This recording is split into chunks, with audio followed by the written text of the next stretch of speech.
Hello, welcome back to my channel. അപ്പോൾ ഒട്ടും തന്നെ ഒട്ടിപ്പിടിക്കാതെയും കുഴഞ്ഞു പോകാതെയും റവ ഉപ്പുമാവ് എങ്ങനെ വളരെ സിമ്പിളായിട്ടും ടേസ്റ്റി ആയിട്ടും തയ്യാറാക്കി എടുക്കാമെന്ന് നോക്കാം. ഇങ്ങനെ റവ ഉപ്പുമാവ് തയ്യാറാക്കി കഴിഞ്ഞാൽ ഇത് എത്ര സമയം വേണമെങ്കിലും ഇതുപോലെ സോഫ്റ്റ് ആയിട്ട് തന്നെ ഇരുന്നോളും. ഇതിന് പ്രത്യേകിച്ച് കറിയോ പഞ്ചസാരയുടെയോ ഒന്നും തന്നെ ആവശ്യമില്ല. വെറുതെ നമുക്ക് ഇതുപോലെ തന്നെ കഴിക്കാം. അത്രയ്ക്കധികം ടേസ്റ്റിയാണ്, അതുപോലെ തന്നെ വളരെയധികം സോഫ്റ്റുമാണ്. ഇത് എങ്ങനെയാണ് തയ്യാറാക്കി എടുക്കുന്നതെന്ന് നോക്കാം. ഇതിനായിട്ട് ഒരു പാത്രം സ്റ്റൗവിനകത്തോട്ട് വെച്ച് കൊടുത്തിട്ടുണ്ട്. എണ്ണ ഒഴിച്ച് കൊടുക്കുന്നുണ്ട്. എണ്ണയൊന്ന് ചൂടായി വരുന്ന സമയം കൊണ്ട് കടുക് പൊട്ടിക്കാം. അതിനകത്തോട്ട് കുറച്ച് ഉഴുന്നാണ് ചേർത്ത് കൊടുക്കുന്നത്. അപ്പോൾ നിങ്ങൾക്ക് ഉഴുന്നിൻ്റെ മണം ഇഷ്ടമാണെന്നുണ്ടെങ്കിൽ ഉഴുന്ന് ചേർത്ത് കൊടുക്കാവുന്നതാണ്. അപ്പോൾ ഈ ഉഴുന്നൊന്ന് ബ്രൗൺ കളറായി വരുന്നത് വരെ ഇതുപോലെ ഒന്ന് വറുത്തെടുക്കാം. ഇത് കരിഞ്ഞു പോകാൻ പാടില്ല. സ്റ്റൗ ഒന്ന് കുറച്ച് വെച്ചിട്ട് വേണം ചെയ്ത് കൊടുക്കാനായിട്ട്. കരിഞ്ഞു പോയി കഴിഞ്ഞാൽ ഉപ്പുമാവിൻ്റെ ടേസ്റ്റ് മാറിപ്പോകുന്നതായിരിക്കും. ഇനി കുറച്ച് കരിയാപ്പില ചേർത്ത് കൊടുത്തിട്ട് ഒരു സവാളയും 2 പച്ചമുളകും ചേർത്ത് കൊടുക്കുന്നുണ്ട്. നല്ലതുപോലെ സവാള ഒന്ന് വഴറ്റിയെടുക്കാം. പച്ചമുളകിന് പകരമായിട്ട് നിങ്ങൾക്ക് വേണമെങ്കിൽ വറ്റൽമുളക് വേണമെങ്കിലും ചേർത്ത് കൊടുക്കാം. ഇതിനകത്തോട്ട് കുഞ്ഞായിട്ട് അരിഞ്ഞു വെച്ചിരിക്കുന്ന ഇഞ്ചി ചേർത്ത് കൊടുക്കാം. അതുപോലെ തന്നെ ക്യാരറ്റ്, ബീൻസ്, വെജിറ്റബിൾസ് എന്ത് വേണമെങ്കിലും നിങ്ങൾക്ക് ചേർത്ത് കൊടുക്കാവുന്നതാണ്. ഇവിടെ ഞാൻ അതൊന്നും ചേർത്ത് കൊടുത്തിട്ടില്ല. സിമ്പിൾ ആയിട്ടുള്ള രീതിയിലാണ് റവ ഉപ്പുമാവ് തയ്യാറാക്കി എടുക്കുന്നത്. അപ്പോൾ സവാളയുടെ നിറം ഒന്ന് മാറി ഇതുപോലെ ബ്രൗൺ കളറായി വരുന്നവരെ നല്ലതുപോലെ ഒന്ന് വഴറ്റിയെടുക്കുക. സ്റ്റൗ കുറച്ച് തന്നെ വെച്ചിരിക്കണം, കൂട്ടി വെക്കാനായിട്ട് പാടുള്ളതേ അല്ല. ഈ സവാളയുടെ നിറം ഒന്ന് മാറി ബ്രൗൺ കളറായി വന്നിട്ടുണ്ട്. ഇതിനകത്തോട്ട് വലിയ ഗ്ലാസ്സിന് 1 ഗ്ലാസ് അളവിൽ വെള്ളമാണ് ചേർത്ത് കൊടുക്കുന്നത്. അപ്പം എനിക്കിവിടെ കൈക്കണക്കാണ്. അപ്പം നിങ്ങൾ ഇങ്ങനെ ചേർത്ത് കൊടുക്കുന്ന സമയത്ത് 1 ഗ്ലാസ് വെള്ളം എടുക്കുകയാണെന്നുണ്ടെങ്കിൽ അതിന് 1/2 ഗ്ലാസ് അളവിൽ റവ എടുത്ത് കൊടുക്കുക.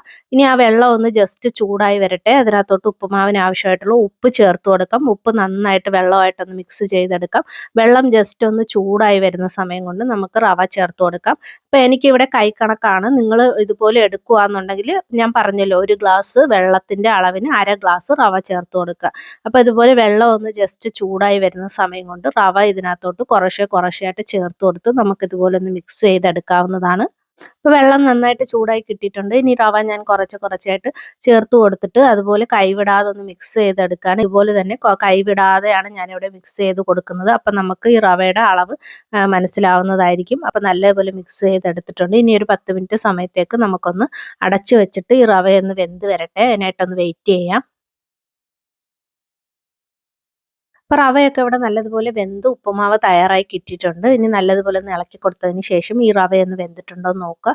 റവ വെന്തിട്ടില്ല എന്നുണ്ടെങ്കിൽ ഇതിന് ശേഷം നമ്മൾ വെള്ളം ജസ്റ്റ് ഒന്ന് കൈ കൊണ്ടിട്ട് കുടഞ്ഞു കൊടുത്തതിന് ശേഷം ഇതുപോലെ ഒന്ന് കൈവിടാതെ ഇളക്കി കൊടുക്കുകയെന്നുണ്ടെങ്കിൽ റവ നല്ലതുപോലെ വെന്ത് വരുന്നതായിരിക്കും. ഇനി ഈ ഉപ്പുമാവ് നല്ല സോഫ്റ്റ് ആയിട്ട് കിട്ടാനായിട്ട് ഇതിനകത്തോട്ട് ഞാനിവിടെ നെയ്യാണ് ചേർത്ത് കൊടുക്കുന്നത്.